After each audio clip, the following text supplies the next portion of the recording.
This is what nobody tells you about Kumasi in December. The Harmattan comes first, not gently. It arrives like an unwelcome guest who brought their own luggage. Dust settling on everything, skin cracking at the knuckles, lips splitting mid sentence. My grandmother would wake up at 4 a.m. on these mornings, her wrapper tied loosely, shea butter melting in her palms, rubbing it into my brother's ashy elbows while he slept. She did not believe in ceremony. She believed in work. Christmas, she said, was just another Thursday. Except on Christmas Thursday, we swept the compound twice. My father grew up in Nima. He tells this story every December, whether we ask or not. In 1984, he was 19, Christmas Eve, and the power had been out for 3 days, 3 good days.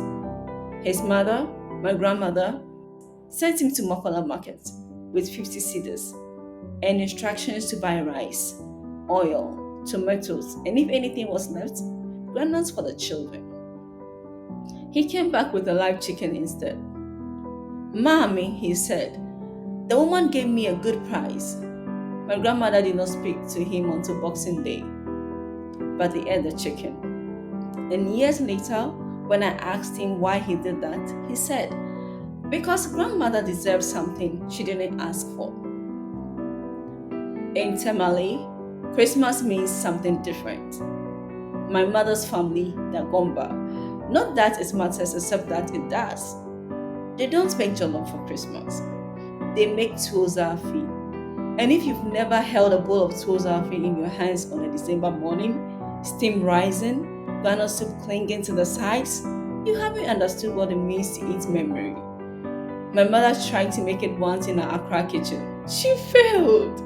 Not because she forgot the recipe. She could make it with her eyes closed. But because she said the water in Accra was different.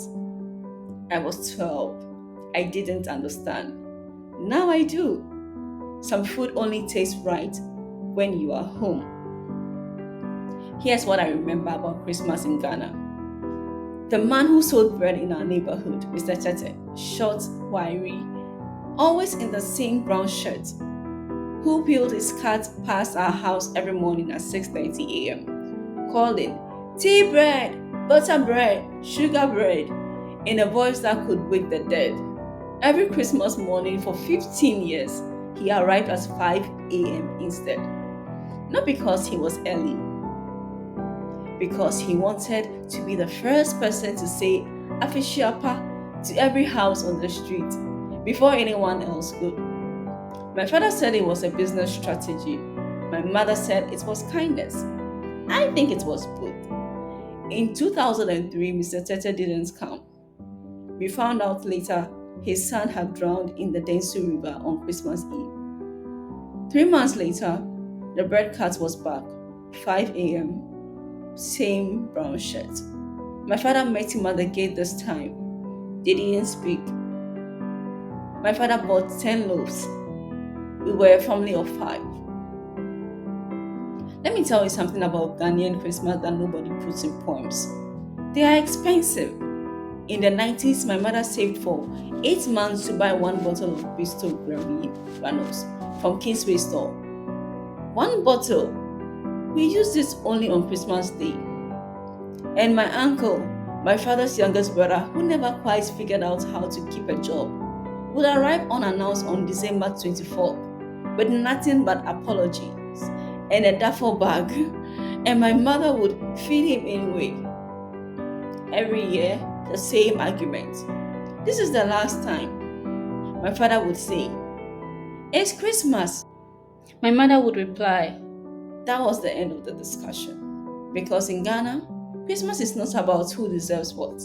It's about who shows up. In 1998, the government announced there will be no Christmas bonuses. In 2001, fuel prices went up the week before Christmas. In 2007, the dollar hit 9,000 cedis and my mother stopped buying margarine. 9,000 cedis, the old currency. In 2014, Dumso meant cooking outside with charcoal on Christmas morning because the power had gone off at 4 a.m. and didn't come back until Boxing Day. And still, every December, the streets of Osu filled with people who couldn't afford new clothes, wearing new clothes anyway. The church in Medina swelled with voices singing, "O come, all ye faithful," in 4 languages. The trotro drivers decorated their buses with tinsel and played the lumbers at Benwaha, so loud the whole bus became a concert. Because here's the thing about Ghana at Christmas: we are not rich. We have never been rich, but we are not poor in the ways that matter. My cousin AC, born in Takrady to parents that speak both Ewe at home and Fanti in the streets, spent every Christmas of her childhood translating, not languages, expectations. Her mother wanted her to eat apple on Christmas morning. Her father wanted her to eat Fanti Fanti. She wanted conflict, so she ate all three and told each parent their dish was her favorite, and spent every December 26th with a stomach ache. When she moved to London at 22, she called home on Christmas morning and asked, "What are we eating?"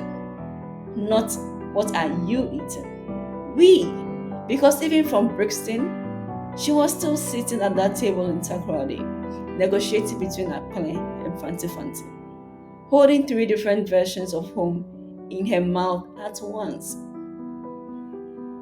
Here's what I want you to understand. Christmas in Ghana is not one thing. It's not jollof rice. Though yes, we make it, and no, we will not be taking questions. It's not matching fabric, though my mother still tries. It's not just the church service, though we will pack churches until people are sitting on the windowsills, and someone will catch the Holy Ghost during the third hymn, and we will all pretend we are not checking our phones. Christmas in Ghana is the practiced art of holding contradictions.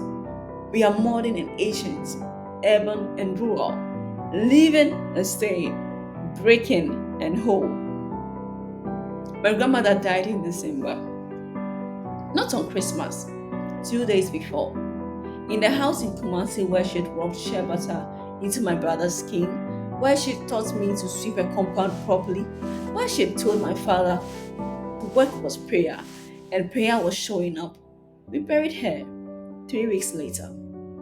Not because we were disorganized, but because you cannot bury someone in Ghana in 3 days.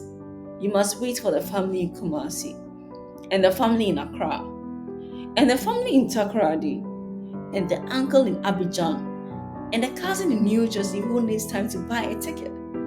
And when they finally gathered, 47 people in a house built for 20, we did what Ghanaians do. We cooked, we argued, we laughed until we cried until we laughed. And someone, I don't remember who, said she would have loved this. And someone else, I don't remember who, said she would have hated this. And we all knew both were true. So when you ask me about Christmas in Ghana, I don't think about the decorations on Oxford Street, or the carols in church, or even the food. Though God knows the food is good, I think about this. The bread seller who showed up after his son drowned. The mother who fed her brother-in-law every Christmas for 20 years. The cousin who ate 3 breakfasts to make everyone happy. The father who bought a chicken when he was supposed to buy rice. The grandmother who believed Christmas was just Thursday, but slept twice anyway. Because here's the truth about Ghana at Christmas. The truth nobody puts in the poems or the stories or the Instagram posts. We are a country held together by small messes. The neighbor who shares their generator when the lights go out. The stranger who gives you directions even when they don't know the way. The auntie who calls you my child, even though you met 5 minutes ago. The church mate who doesn't cheat you on your change. The woman at the market who throws in extra tomatoes because Christmas is coming. These are not grand gestures. They will never make the news, but they are why we survive. And maybe that is what Christmas is in Ghana. Not the performance of it, not the aesthetics, not even the traditions, but the quiet agreement we all make every December that despite everything, despite the broken rules and inconsistent power, despite the rising prices and falling wages, despite the people who disappoint us and the systems that fail us, we will show up for each other anyway. My father is 70 now. Last Christmas, I took him to Makola Market. His first time back in nearly 40 years' time. He stood at the entrance for a long time, not moving, not speaking. Then he said, "The chicken woman is gone." I didn't ask which one. I didn't need to. This December, when the Harmattan comes, and it will come, when your skin cracks and your lips split and the dust settles on everything, remember, you are from a place where people show up, where bestsellers arrive at 5 a.m. after burying their sons, where mothers feed ungrateful brothers-in-law, where grandmothers sweep twice on Christmas Thursday, where fathers buy chicken instead of rice, and somehow everyone eats. That's Ghana. Not perfect, not simple, not one thing, but ours. And when someone asks you, "What's Christmas like where you're from?" don't talk about jollof. Please don't talk about church. Don't talk about matching outfits. Tell them this. Christmas in Ghana is what happens when a whole country decides that love is more important than logic. That showing up matters more than showing off.